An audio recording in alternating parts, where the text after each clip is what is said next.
Today on episode 440 of the I Am Salt Lake podcast, we are joined by Stacey Maxwell, president of Millcreek Coffee Roasters. We got to know about the family business, their menu, their coffee subscription service, and what sets them apart from other coffee roasters, as well as how Stacey juggles being a mom of young children while running a company. Hey, before we get into that conversation, we should probably introduce ourselves. We're the hosts of the show. My name is Chris. And my name's Chrissy. Hey, if this is your first time listening to the podcast, I want to welcome you out to the show. Thank you for joining us today. If you're asking yourself what it's all about, well, this podcast is all about showcasing awesome people right here in Salt Lake City. We're going to talk to comedians, authors, tattoo artists, restaurant owners, breweries, owners of coffee shops, all kinds of crazy cool people here in Salt Lake City. And if you're a regular listener of the podcast, thank you for joining us every week. How was your 4th of July, Chrissy? You know, I was actually excited that it was kind of a low-key 4th of July. It's kind of nice that there weren't a million things to go do. You know, Is that just an adult problem? Well, you know, I was like, okay, I'm going to take advantage of this weekend and get all kinds of stuff done. Yeah. But then, of course, when your parents offer us to go over to their house for a barbecue, I'm like, well, shoot, I got to edit this podcast. I got to do all this stuff around, in the podcast studio. It's so hard to juggle things and accomplishing stuff. So we accomplished stuff more or less. Yeah. So It was a good 4th of July. I like it. I liked it. Hey, are you thinking of moving to Salt Lake City? Are you looking at finally getting out of the rent game and finally buying your own house? Well, you need to contact our good friend Monique at Market Source Real Estate. The cool thing is she helped us find the home that we're recording this podcast in right now.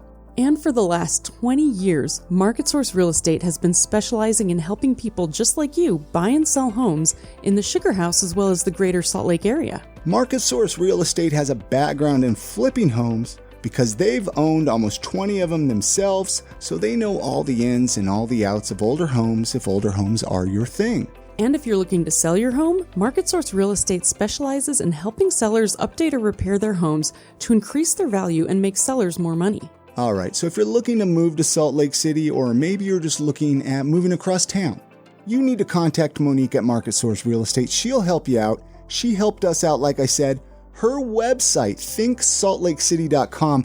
The cool thing about this website, though, is there's all kinds of cool, suggestions of things to do in Salt Lake.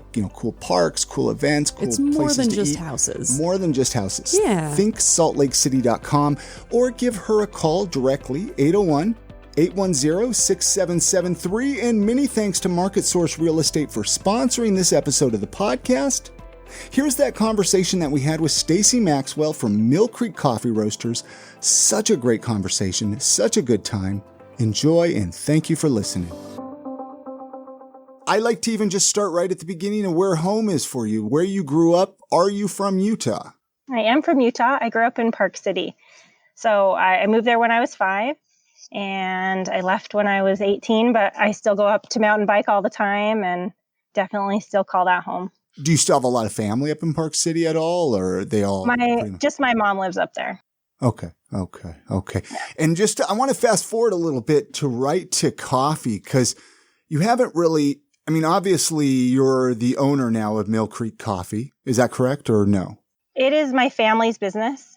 So it's actually women owned, but it's the second generation. So I'm starting to take over, and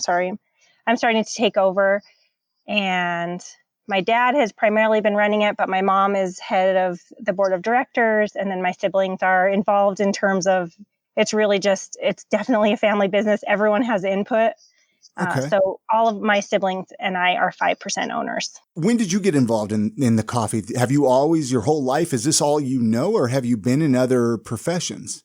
Yeah, when I was in college, I was a barista and I loved doing that. So it was really fun to get to know that world. And then I started at a small advertising agency, and they actually launched an e-commerce business. So that's what I did right out of college. And then I worked for McCann Erickson for just a very short stint. And then we opened up some places at the airport, and I helped get those started.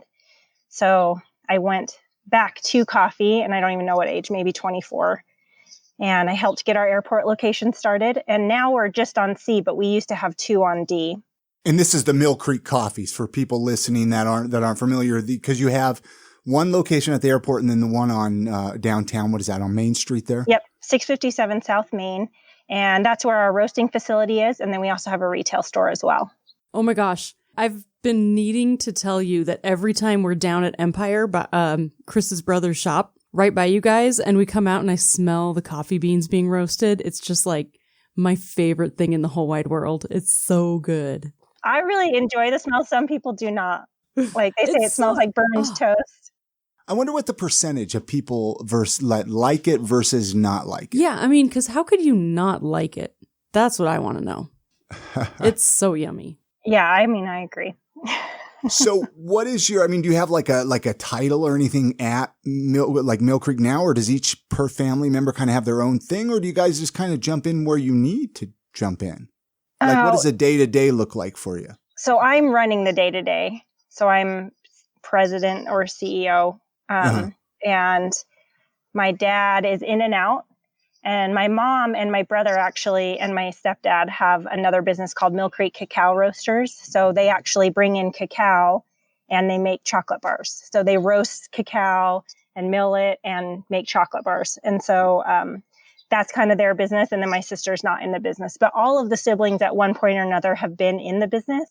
And really it's just me now. And because family businesses are really complicated. And so we've all worked in and out, and yeah, so I'm here now. What's your secret of for as long, because Millcreek Coffee since the early 90s, right? That it started for a family business to be around that long without killing each other. I mean, what's the secret, or do you want to kill each other? Well, every time we have a board of directors meeting, we all put on our battle gear. So my mom likes to say it's functioning dysfunctional. It's very dysfunctional. My parents are divorced, but they own the business together. That's impressive. Yeah, it is. It is pretty impressive. But yeah, but we all get along. We all love each other. We all hang out a lot outside of the business. So were your parents married when the business started then? Yes. Okay, so we went to Hawaii when I was, I think 10-ish, maybe. Uh-huh. I think there were two roasters. There were Salt Lake Roasting Company and Ibis. And my dad was going to Salt Lake Roasting Company, playing racquetball, and was like, gosh, this seems like a great business. He was a tax accountant. And my mom used to do catering. And so we went to Hawaii, and it was a rainy day, and they walked into this roastery, and they just started talking to a roaster. And I remember just waiting and waiting and waiting. And they came out, and my dad said, I'm going to start a coffee roasting business. And they kind of just went from there. And my mom has, again, a lot of expertise in food. She used to cater. And so she felt really comfortable roasting. My dad was a tax accountant, felt really comfortable on the business side. And that's really how it started. Wow, that's handy. Yeah. They had like the perfect set of skills. Yeah, they really did. But coffee in Utah in the early 90s, was anybody drinking it? I mean, obviously there was if your dad wanted to get into it. I mean, but it's definitely progressed a lot more over the last 30 years. Yeah. And Starbucks wasn't even in Utah yet, but we knew that they were coming. And, a lot of people don't know this, but coffee actually has a shelf life. So once coffee is roasted, it really tends to peak at about 14 days. And then it starts to dissipate in flavor and the oils start to go rancid. So we knew that Starbucks couldn't really compete on distribution and freshness. And so that's how we really entered the market. And that's where we really stayed competitive. That's why their coffee always tastes so nasty. I cannot figure out why anybody ever wants to go to Starbucks ever. But that's a whole other thing. But honestly, they've paved the way for the industry. So you have to be really grateful for them, too. That's fair. That's fair. For Starbucks? Oh, yeah. For the coffee industry? Yeah, they've built it for the most part. So even though they're a chain, they tend to get the respect from coffee, even the small coffee roasters. Huh? I would have thought it would have been the opposite. I mean, I don't know if you've been to their roasteries in San Francisco, but I mean, they're pretty good. But again, it's really tough to compete on that scale with freshness. Yeah. Oh yeah, for sure. Now, are you guys back open again, or did you guys have to close in March? Or let's talk a little bit about the whole shutdown, coronavirus, and all of that. I mean, I'm sure it's still a whirlwind for all of us. Especially with the numbers going back up. It's not good. Yeah. Did you have to shut down in March? Did you have to close your... We just immediately closed and did takeout only. And we continued to roast for we have some private label customers and just a few customers that stayed open as well. So we continued to roast every week as well. Okay, so that's good. So Right you didn't have to lay a bunch of people off and put a bunch of people out of work, or you we still did. We still did. Because when you slow down. Yeah. Yeah. And we've been trying to have people working a little bit. But to be totally honest, the unemployment, that extra money that the federal government is putting out is more than we could give anyway during this time. And so it's been really nice because people haven't lost money. That's really nice. Well, that's if they got the check, though, from the government. That's fair. Because I know a lot of people that still haven't gotten that. Well, but that's just but they're, if they're on unemployment, they get that additional $600 from the feds. Oh, so every single week you get an additional $600. So that's different than the stimulus. Yeah, different from the stimulus. Okay. So that lasts until July 31st, which it's a really great benefit in a lot of ways. And then in other ways, it kind of disincentivizes you to bring your staff on at full capacity, even if you could, because they earn a lot of money without having to work. Well, I mean, they still work. I shouldn't say that. That's terrible. That's terrible. I'm like, how do you say that? But it's a major benefit for unemployment because, a lot of times unemployment doesn't cover anything. And now that you have $600 tacked on to your Utah unemployment, I mean, it's huge. Yeah, absolutely. Are you guys open for sit down again, or is it all just still takeout? Yeah. So at the end of May, we started doing sit down. We were watching the numbers and they seemed like they were going down. And so we decided I think they were going down. They were, yeah. Yeah, they were. But, we've continued to stay open, and I think we have seating outside. And I think the restaurant industry in general has always been very safe, and we sanitize all the time. And so I think that, we wear masks. I think that we're doing it responsibly. And I think a lot of businesses that are open. You mentioned you're outside. Have you been able to expand that at all? Like some of your, put some more seating out there at all, or just what you have already? I mean, we have always put seating in the park strip. Yeah. I don't know if we were allowed to, but we've always had it out there. I just didn't know if you I just didn't know if you had extra output out there or anything like that. Not really. Yeah. And there's not a ton of space other than taking up a sidewalk, but we have a lot of people sit out there that don't feel comfortable, and we still have curbside for people who don't want to come in. So we try to accommodate everyone. Now, it's been a minute since I've been in there, but you guys have menu like pastries and cookies and stuff there, right? You guys don't have sandwiches or anything like that, do you? We do have sandwiches. We are starting, don't quote me on a timeline, but we're hoping in the fall or early next year, we're going to have a little bit more of a full scale kitchen, be able to do scrambled eggs and things like that. So we are working on that now, and that's given us a little bit of a chance to work on it while everything is sort of paused. But we do still right now we have bagel sandwiches that are awesome, and a lot of panini sandwiches as well. And they're all available even during everything right now going on. Now you mentioned, so you're going to start doing eggs and opening a kitchen. What made you want to do that? I mean, that just sounds like more stress. Yeah, that's a lot of extra work, a lot of extra stuff. You're right. But we do have a big office building right across from us that's going in, and we're crossing our fingers that they're going to get a track station as well that will stop where we are. So on that tracks line, we're the only stop that hasn't been developed. And so, I mean, technically ours right in front of us, there's a train stop. So they're hopefully going to be developing that as well. We have a ton of construction going on around us. So we're hoping to kind of capitalize on that a little bit. Oh, yeah. I mean, and that's huge for offices to have a place that opens up, because I've worked at an office in the middle of nowhere, and it's really frustrating. Yeah. So it's really smart for you to think ahead before other restaurants come in. Well, and we have a brewing company that's right around the corner that's going to be opening up. And then we, of course, have, Purgatory and Sapa and things like that. So we already have a lot of places. So I think it'll still be good. There's enough people around that we can all share.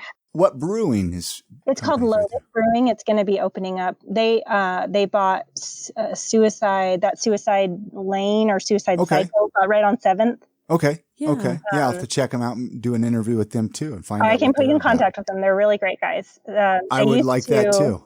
They used to run, the two of the guys used to run Squatters. Okay. Run Squatters. So they're really, really good guys. So they've been an account with us beer. forever. Yeah. And we opened up on Broadway initially. And so my dad and my mom met the owners, Peter Cole, and can't remember Jeff's last name, but Jeff Polychronis. And we've been friends with them ever since. They've since sold their business, but yeah, we've all stayed in contact, and they've been a great account for us for a long time. Now, where were you on Broadway? What part of Broadway was it? We were tell me what's that theater called? Broadway Theater. Is it? No. It was like right across from Squatters. The Rose Wagner. Rose Wagner. Yeah. So that's where we started, and like I remember there was a huge warehouse, and we had just one roaster, and I would roller skate all around the warehouse when we first started. Wow. And stamp bags, that was my job. And then when did they move to the location that you're at now then? We moved about 2 years later. So in 1994, we moved there. What kind of advice would you give somebody, like business advice? Like, it could just be very generic even. I mean, if they're wanting to start a new business right now, I mean, obviously there's a lot of stuff going on right now, but do you have like one or two pieces of business advice that you might give somebody? You've been working in the industry for a while, and it doesn't even have to be necessarily a coffee business, just business in general. I mean, I was like, I've been back at Millcreek for 4 years. I used to be at CR England. I was their marketing director there. Uh-huh. So I feel like I'm in no place to give business advice. Let me think. Okay, well, no. Hey, let's spin it this way. What marketing advice would you give to small business owners during this time? Yeah. That's kind of a hefty question, though. Yeah, that's tough. I think that's a lot. E-commerce has been really successful. Anytime you can, do subscriptions or something subscription based that people can't live without, which in most cases is coffee. That's been successful for us for the most part. We'd love to ramp that up more. It's like just be authentic and stick to your word, because I think just like in life, people kind of find out who you are, and you want to do business with good people. Sure. So I was actually going to ask this. A lot of people, like I know even Chrissy and myself, we're not venturing out as much right now, but we want to support small businesses, and we want to support, especially downtown. I mean, it's important to keep these businesses in downtown Salt Lake. How can we support you? I mean, I guess doing like a subscription type thing with coffee is a good way. Yeah, it's a great way. If you need coffee, we deliver it weekly, twice a week, or monthly, depending on kind of how often you need your cup and how many beans you go through. I think even visiting shops, definitely buying gift cards from places downtown that they desperately need the cash right now. I think that's really important. What ruins a cup of coffee for you? Like, how do you drink your coffee? How does Stacey drink her coffee? I should answer one way, but I'm going to give you the honest truth. Yeah. In the morning. Just black. I should say that. In the morning, I drink my coffee with cream. We make a French press in the morning, and then when I get to work, I have a black coffee on drip. And that's so I can taste it. My favorite drink, if I'm like having a rough day, which is most days with small children, I actually make myself an Americano with whipped cream on top. Oh, that sounds wonderful. It is actually so good. So you're running this business. How many kids do you have, and what are their, like, how young are they? I have 2 kids, and they're about 2.5, a little over 2.5, and 16 months. Oh my gosh. So that'd be like if we had a 16-month-old. That's so, I've been, And you're running a business. And you're running a business. And all of this stuff is happening in 2020 on top of it. I feel like. How are you holding together? Is that, I'm not Don't ask me that. She's like, am I? It's amazing. You look amazing. You sound amazing. It's like you're on top of it, man. No, that's not how I feel. And I'm exhausted 99% of the time, which I'm sure you guys are, right? Yeah. Yeah. It's tough. There's never enough time. No, there's not. So what motivates you to keep going? My little kids. I mean, my girls are so important to me. and I want to make a better world for them and set a good example. Yeah. Are you going to have them start working and helping out, learning to roast coffee as they grow? Probably not. I mean, that's sort of a dangerous profession, but That's I will probably true. have them stamp bags like I had to do. There you go. Yeah. Stamp bags. Roasting coffee is dangerous? Well, I mean, it's hot. Yeah. I've never roasted coffee. Do you guys ever teach people how to roast? Is that something that you could teach people how to do? Oh gosh, I'm sure we could. We haven't taught a lot of people, but anytime you come down to our roasting facility, we always have people coming and talking to our roasters, and we walk them through the process because it really is very cool. Yeah. Yeah, I've always wanted to see it. Yeah, come down. It's, we have 3 roasters, and the process is really cool. So they say that roasting coffee brings out 600 plus compounds, chemical compounds that green coffee does not have. Oh, wow. So as you roast coffee, it really starts to develop in flavor. So it goes through, you put the beans in, and in our drum roaster, at least, it starts to take on heat. And then at about 380 degrees, it goes through something called first crack. So then it pops almost like popcorn. You can hear it like popcorn. And between 380 degrees and when you drop your roast, it really starts to develop that caramelization. So it's almost like baking bread. That's where a lot of those flavor compounds come out, and a lot of flavor development goes on during that time. So it's really fun. Yeah. See, I want to learn how to roast coffee. I know. But there's a lot of what would you say sets you apart from all the other coffee roasters? Well, I would say number one is our date stamping. Again, we try to make sure, primarily we're wholesale, and even selling to wholesale, we're calling our customers weekly and making sure that they're trying to use up the coffee that they drink or that they consume within 1 week. And so we're always trying to really push freshness because you can taste the difference. And once you taste the difference, you can't really go back to stale coffee. So really it's that date stamping that sets us apart. Yeah, that's fascinating that you actually follow up with the people who are using your coffee to make sure that they're using it the right way. I mean, I never thought to do that, but that's a really good way to make sure that the quality of it is going to be what you are planning for the end person. And honestly, when our customers get on board with that, they become very concerned too. They're, about their own date stamps. They're always watching them, and they're really careful too. So I would say that definitely makes our coffee really great. And then we go to origin. We visit countries in which we do business. We have really great contacts and suppliers, and just constantly tasting coffee, which is really fun. That sounds terrible. I know. Job. This episode of the podcast is brought to you by our friends at Libsyn. Hey, are you thinking of starting a podcast? Maybe you got a buddy, maybe you got a coworker that wants to start a podcast, and you have no idea where to start. You're going to want to start at Libsyn.com. That's Libsyn.com. That's where I started 8 years ago with this podcast. I had no idea what to do. I went to Libsyn.com. I signed up for a podcast account. They made it really easy. They made it really super easy to set up and get it routed to all the podcast players out there like Spotify, Apple Podcasts. They even route it to Pandora now. We have a very special promo code for I Am Salt Lake podcast listeners, so pay attention. We have a promo code. It is Salt Lake, all one word, SALTLAKE. You're going to get the rest of this month and all of next month for free at Libsyn, Libsyn.com. You'll be supporting this podcast, and you'll get yourself some of the best podcast hosting out there. At the same time, it's a win-win. You're helping the podcast, and you're starting a podcast. Very cool. Go check it out, Libsyn.com. The promo code is Salt Lake. Let's get back to that conversation with Stacey Maxwell. Thank you so much, guys, for listening. Let's get back into it.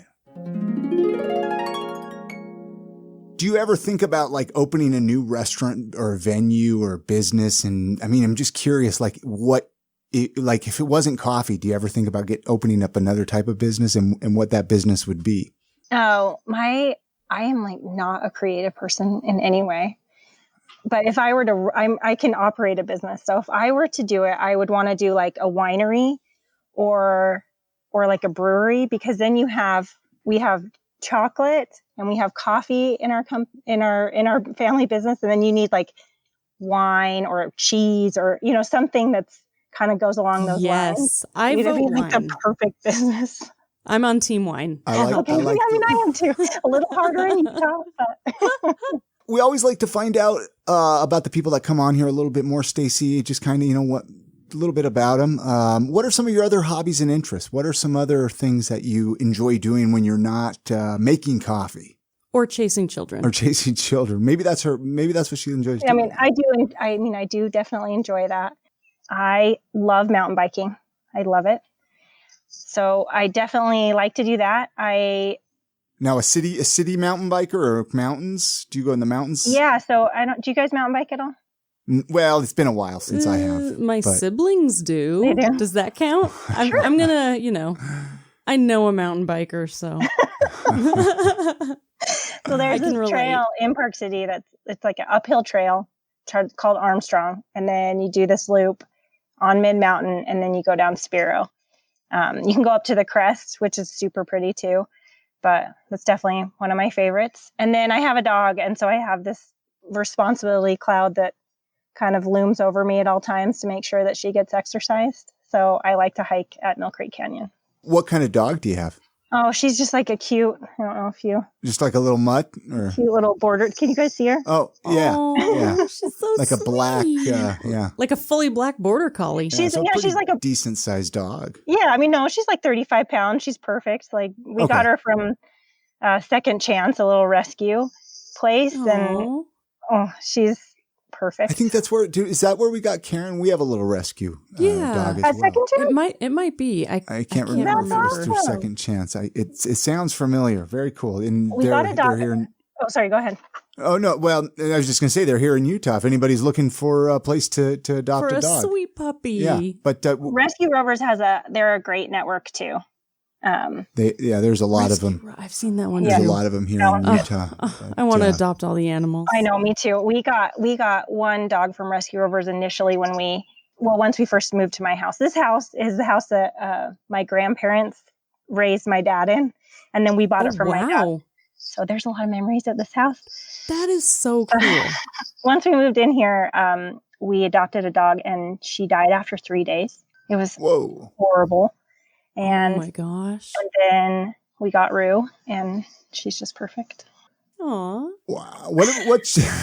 And on that note, what about most memorable concert or sporting event that you've been to? I'm always curious, like if there's like a, concert or something you've been to that's just life-changing. Yeah. I am a huge fan of Red Butte concerts, and it's so sad to me that they're not going on this year. I don't even know how to say this, but everyone says this band's name different, but Bon Iver. How do you guys say it? Oh, Bon Iver? Yeah, yes. Bon Iver. Yeah, I don't even know. I'm not hip enough to even know, like, I think I've seen it spelled out once. You've heard his music. I've probably heard his music. I just played it. Is that one that you liked? Yeah, like they had these drapes at Red Butte, and they had these blue lights behind, and the once it gets kind of chilly, the mountain, the canyon air starts coming down, and these drapes started like moving around in the wind. And and his music was so good, and it was so amazing. His music would be perfect right there in the canyon. It's perfect. And so I think that was my most memorable. And I wouldn't even say that they're my favorite people to listen to. I mean, they're really good, but it was just my most memorable. Do you go to a lot of Red Butte concerts then, or just here and there? I was just wondering if you saw any of the Ryan Adams shows up there. I love Ryan Adams. They were spectacular. Yeah. Yeah. Good He's stuff. really good. Actually, Brandon Hill introduced me to him. Oh, very cool. Yeah. Very cool. Yeah, that's right. Brandon likes him. Ryan Adams he's one of those weird musicians that you wouldn't expect a lot of people to like, but then you're like, wow, you like him too? I'd never heard of him until I met Chris. But, what would you name the autobiography of your life? Well, I have no idea. Skip. We could skip that one. We could skip that one. Let's actually switch to some Salt Lake City questions. There's a few Salt Lake City related questions we ask. We try to ask everybody that comes through here. I was Stacey, prepared for this. there you go. So if someone was visiting the Salt Lake City area for just a weekend and they're like, take me on a tour, Stacey, show me around just a couple of your favorite spots, where would you take them to? I definitely would say if they're a mountain biker, Park City. If they're a hiker, Millcreek Canyon. Take a look around downtown because it's a really pretty city, and then go out to eat because there are so many amazing restaurants. So then that leads me to the next question of favorite local eating spots. What, obviously besides your coffee shop there, but one or two others. I can't just give you one or two. That's so hard. I like Squatters. Just go for it. You don't want to leave any out. I like Pago. That's kind of like my birthday dinner. Okay. Usually. Where do you like to go to just get a burger when you want a good burger? It's so funny because I've been listening to you guys, and I'm kind of going the opposite of you, where I'm trying to not eat meat. Okay. So we used to have this competition with my friends called Order and Quarter It, and we'd go to 4 different places and we'd split the burger in 4 and then kind of rate them. But I'm trying not to eat a lot of meat. I'm trying to kind of go the vegetarian route just from an environmental standpoint. And then I went to Nicaragua when I was with my mom. She was sourcing cacao, and I saw this pig and it stretched like a dog. And I was like, no more. I cannot eat pork. Like, it's just gross. Wait, it's stretched it was like a stretched dog? Doing like the up dog or, like it was a pet and it was like getting comfortable. It was coming out of these. Okay, so they weren't gross. They were too cute to eat. They were too cute. Okay, and so, I gotcha. Yeah, so I haven't eaten pork for a long time. I'm trying really hard not to eat beef, but I still love cheese. I'm just trying to eat more vegetables. That's really... Are you feeling better, though? I mean, you're feeling better probably, right? Yeah. That's what's important. Yeah. You got to listen to your body and do what's good for you, because we're all a little different, really. Man. Yeah. And I think that's the biggest problem is people are so set on doing a diet that worked for somebody else. And it's like, why isn't this working for me? And it's like, well, it might not be your cup of tea. Everything I'm doing right now has to do with, really what fills me up. Because if I come home or if I wake up in a bad mood or just kind of tired, I'm a worse parent and I'm a worse person to be around. And so I'm really focusing right now on what fulfills me, and it actually makes me a happier person. That's so important because everyone around you, everyone who works for you or with you or your kids and husband, like they can sense your energy. Totally. And I think a lot of us moms have been able to kind of like stop, especially us working moms, like during this time and be like, oh, hey, let's like focus on ourselves for a minute. Yeah. I feel like we're all coming out of this slightly better people. I so agree. And I feel like people kind of like the slowdown, Mm-hmm. I think people think I was working so much and I wasn't seeing my family, and now I can really focus on them, and I can still dabble in work and definitely focus on that too. But it's not as high of a priority. No, and it's not so much every single day, and I think the slowdown has been really good for people. Totally. So I think the secret is to figure out how to keep that slowdown as everything opens up. It's not going to be, I wish it was possible. It's tough because we need to get out and move around and put money out into the economy and come support businesses.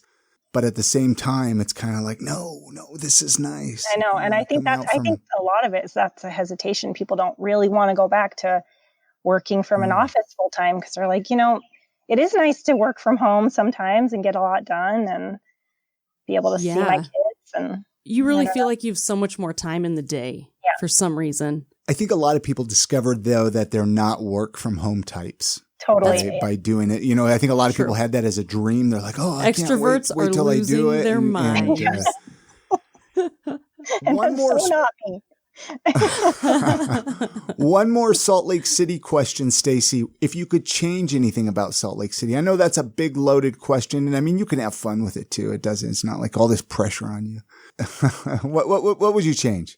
Definitely the air quality. And again, we've seen that the reduction in having so much travel really helps that.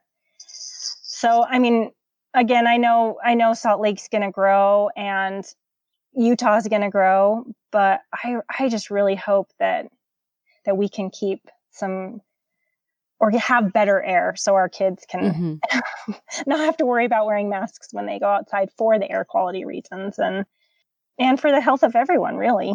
It is kind of scary to think how bad our air is going to be in 10 years. I mean, how quickly the last 10 years has just gone to crap. I'm really hopeful that maybe we'll be able to find some kind of sustainable solution before we start growing too fast. I hope so too. But I don't know what that is. No. Besides a huge fan, like I've said. Who do I call?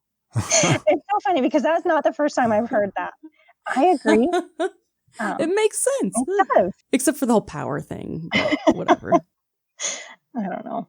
But the inland port, all those things, it's just kind of scary to think about.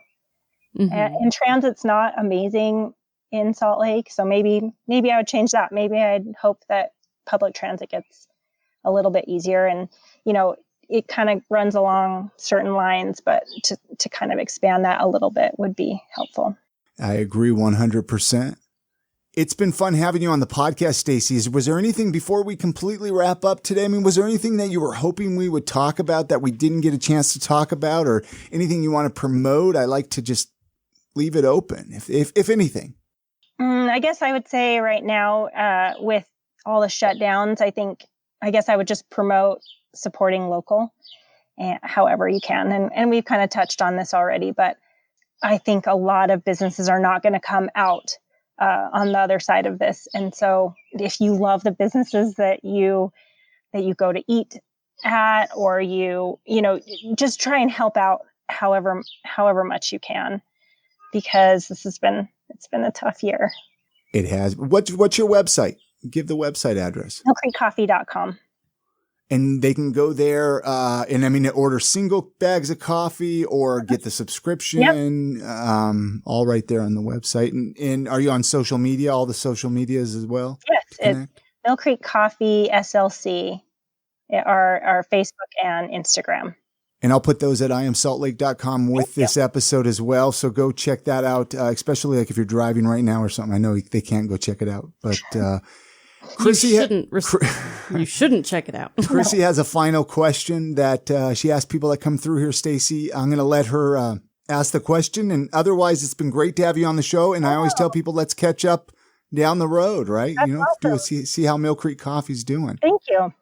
Thanks for having me. It's been so fun to talk to you. It's been so fun talking to you guys. I was super nervous. You guys made this really easy. So I appreciate it. You're easy to talk to. But before we let you go, could you leave our listeners with a motto or a piece of life advice that you live by or try to live by? Yeah. You don't have to totally do it. No, I love this question. I think it's tough, but I thought about, okay, be a good person, never stop learning. But when I really started to think about it, as I get a little bit older, I'm turning 39 this year. And congratulations. Thanks. I think the most important thing would be to get to know yourself and then accept who you are. And that doesn't mean you have to stop learning. It doesn't mean that you have to stop trying to make yourself better and think about things and be mindful. But I think at some point you just have to say, I'm okay with who I am and not worry about what other people think. And I feel like it's a lot more freeing than having to always worry about that stuff. Thanks again to Stacey Maxwell for joining us on this episode of the podcast. All the links that we mentioned in this conversation can be found with this episode show notes on our podcast website, which can be found at iamsaltlake.com/440. All right, we're recording this on the first Sunday of the month. This is July 5th. This is the first official episode of July. It's going to be a good month. The last 6 months of the year, it's going to be the best part of 2020, right? Yeah, it has to be, right? Hey, but it's time to give some love to our Patreon supporters. We got some awesome Patreon supporters.